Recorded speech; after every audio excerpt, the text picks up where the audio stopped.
Ito ang ating pansahog sa ating lulutuin mga ka-idol. Ayan, may bawang sibuyas tayo. Ito ang ating menu ngayon. Ayan, baga ng baboy. Ayan, binabad ko na yan mga ka-idol sa Ricardo. Ayan po. Ayan, magigisa na tayo. Ayan, bawang. Gisa natin, papulay natin para lalong mas masarap. Yan, lagay na natin ang ating sibuyas. Yan, haluin. Yan mga ka-idol. Asikaso na naman tayo kasi tanghali na naman mga ka-idol.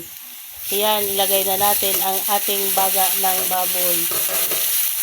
Yan, nakababad na yan sa Ricardo. Yan, haluin. Ayan, para lutuin natin na lumabas lalo yung mantika para lalong masarap.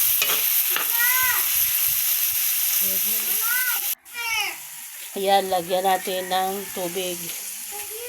Ayan, ang lutong Bicol mga ka-idol. Tipid sa Ricardo. Ayan, kumukulo na siya. Ayan, yan lang ang nabili natin na carrots kasi nasa bundok tayo, malayo ang bilihan dito. Yan, may patatas.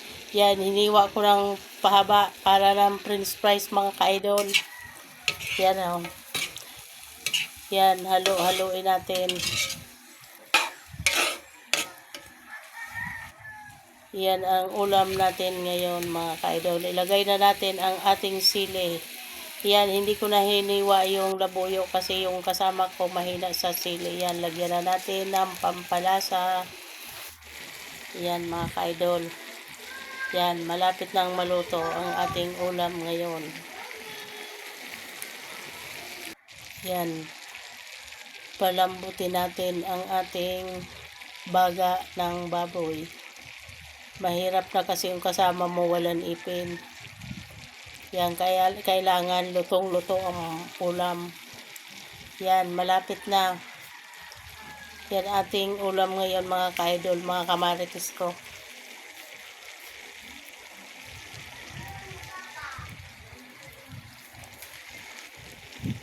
Yan, kahoy lang tayo mga ka-idol kasi mahal ang gas ngayon. Yan po ang ating menu ngayong tanghali.